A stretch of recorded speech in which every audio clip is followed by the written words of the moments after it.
একদিনের দুর্ঘটনা সারা জীবনের কান্না। আজকে অনেক বড় ঘটনা ঘটে যেতে পারতো আমাদের সাথে। আজকে আমার হাজবেন্ড বাসায় না থাকলে আমি 2 বাচ্চা নিয়ে কি করতাম ভগবানই জানে। এত বড় বিপদ কিভাবে যে মোকাবেলা করতাম। ফেসবুকে অনেক সময় এই যে প্রেসার কুকার ব্লাস্ট হওয়ার ভিডিও অনেক দেখেছি, অনেক পোস্ট দেখেছি। আজকে আমাদের সামনে ঘটে গেল এত বড় ঘটনা।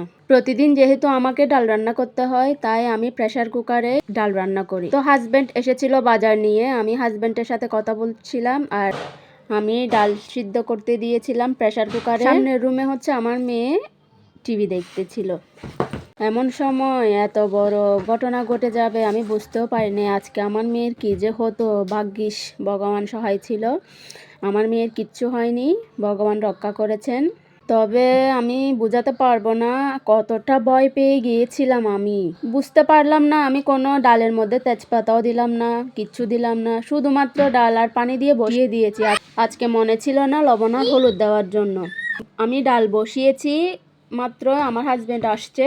তার মধ্যে আমি ভিতরের রুমে আমরা 2 জনে কথা বলছিলাম, আমার বাচ্চা ঘুমাচ্ছিল, মেয়ে টিভি দেখে। এর মধ্যে প্রথম সিটিতে এই অবস্থা, এত জোরে আওয়াজ আর ডালের ছিটকা এমনভাবে গিয়েছে আমাদের ভাতের রেগের মধ্যে, ভিতরের রুমে, এখানে বেসিংয়ের মধ্যে, পুরাটা মানে কি বলবো আমি বোঝাতে পারবো না। আর আপনারা বুঝতে পারছেন কি না দেখেন।